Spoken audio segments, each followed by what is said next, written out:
Bismillahirrahmanirrahim. Assalamualaikum warahmatullahi wabarakatuh.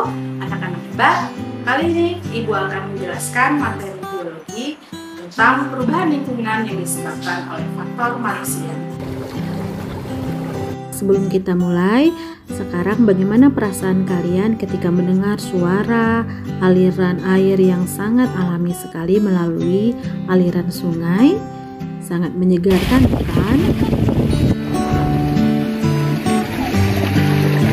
Ya, begitulah contoh jika lingkungan kita sangat seimbang, keanekaragaman hayatinya terjaga, semua organisme yang ada di sekitar lingkungan saling ketergantungan. Tentu kita sangat menginginkan kondisi alam yang seperti itu. Benar tidak anak-anak? Jawaban yang sangat bijak, tentu kita sangat menginginkannya.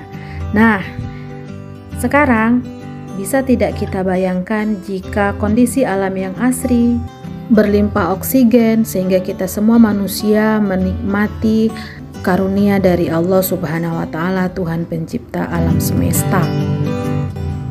Nah, pertanyaannya anak-anak, sekarang bagaimana jika semua kenikmatan itu kita tidak temui lagi, lingkungan kita berubah? Ya, lingkungan kita tentu bisa berubah. Perubahan lingkungan ini karena terganggunya keseimbangan lingkungan dikarenakan oleh faktor alam dan faktor manusia. Nah, anak-anak, kali ini kita akan mempelajari perubahan lingkungan yang disebabkan oleh faktor manusia. Ibu akan memberikan contoh-contoh perubahan lingkungan yang disebabkan oleh manusia.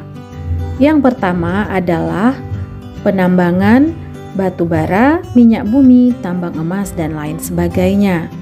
Selanjutnya, pencemaran air. Dan satu lagi contoh yang Ibu berikan kali ini adalah pengalihan lahan hutan menjadi lahan pertanian dengan pola tanam monokultur. Kita bahas yang pertama, yaitu penambangan batu bara. Misalnya, pada penambangan batu bara yang merupakan kegiatan jangka panjang di mana industri ini memiliki karakteristik mendasar, yaitu membuka lahan dan mengubah bentang alam sehingga mempunyai potensi menimbulkan dampak terhadap perubahan lingkungan.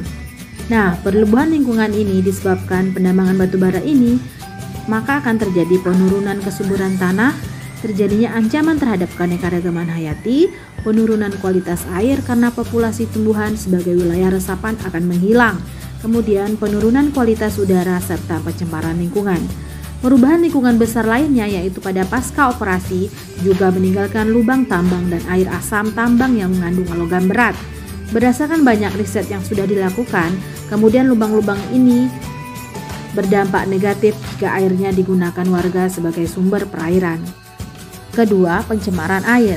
Pencemaran air terjadi karena berbagai aktivitas manusia seperti membuang sampah atau limbah rumah tangga yang berlebihan ke sungai. Kemudian penambangan emas ilegal. Nah, air yang tercemar tidak bisa dimanfaatkan untuk kehidupan namun beralih menjadi sumber penyakit. Berikut bukti wawancara salah satu peserta didik SMA Negeri 3 Sarolangun kepada warga desa yang tinggal di sekitar sungai. Sungai kok dari dulu airnya jernih apa? Emanglah keruh? Kalau dulu jernihan. Jadi kalau orang numpir kini kebanyak numpir kan, yang berkeruk macam kau, yang bersedut tidak. Nah, jadi macam mana nak bening? Kami tu macam itulah, kami kalau air pak keno air pap. Kalau pakai sungai keruh. Wah, tengok deh. Iya, keruhnya. Nah, macam tanah. Iya. Kalau sampah-sampah ini sering tak banyak numpuk-numpuk tu nah. Iya. Orang kan mana yang di rumah-rumah yang di atas air lalunya pak sampah.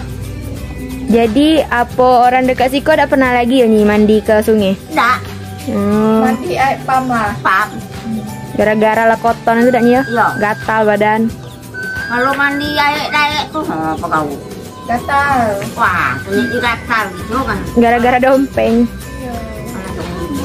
Aktivitas penambangan emas ilegal yang dilakukan secara konvensional telah memberi pengaruh yang sangat besar terhadap tingkat kesehatan masyarakat.